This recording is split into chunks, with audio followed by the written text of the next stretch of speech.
got a car? I mean, did they have a car when you were born? Not till probably 1931. Okay. 31 or 32.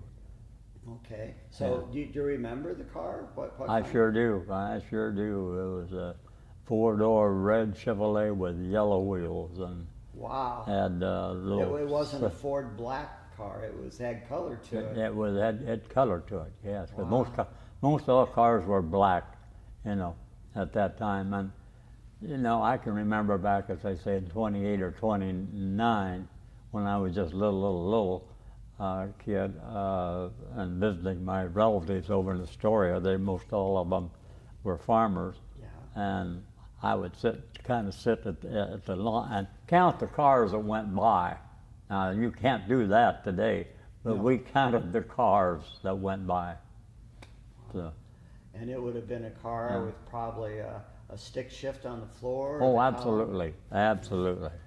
Tweed, when you first started working in, we'll just call it the automobile business, were you a salesman? Did you I was a start- salesman in 1950 for Bill Cook Chevrolet. Okay. He had bought the Chet Stratton Chevrolet garage of where the modern home is now. Yes, yeah. And I saw that. Did you ever work for Howe Motor Sales? Yes, I did. 1951. I worked for your father, Max Howe. Yes. Okay.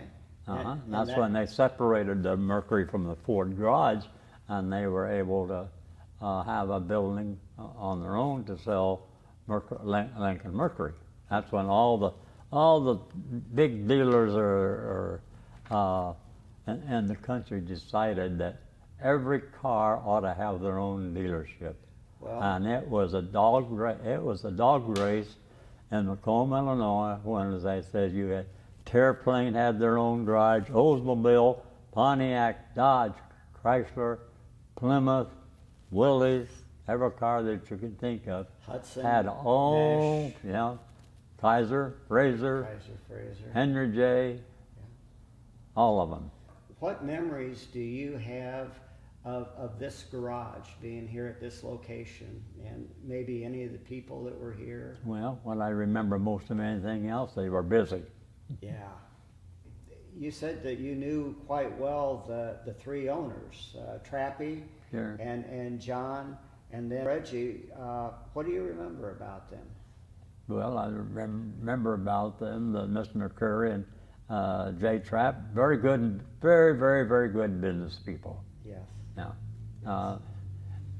Reggie, his daughter then was the bookkeeper, of the place, and that was Virginia, and I went to school with her, and she was a good one. Virginia McCarthy, Virginia McCarthy. who was married Don't be- to her husband Eddie. Yeah, and don't be 2 cents off on your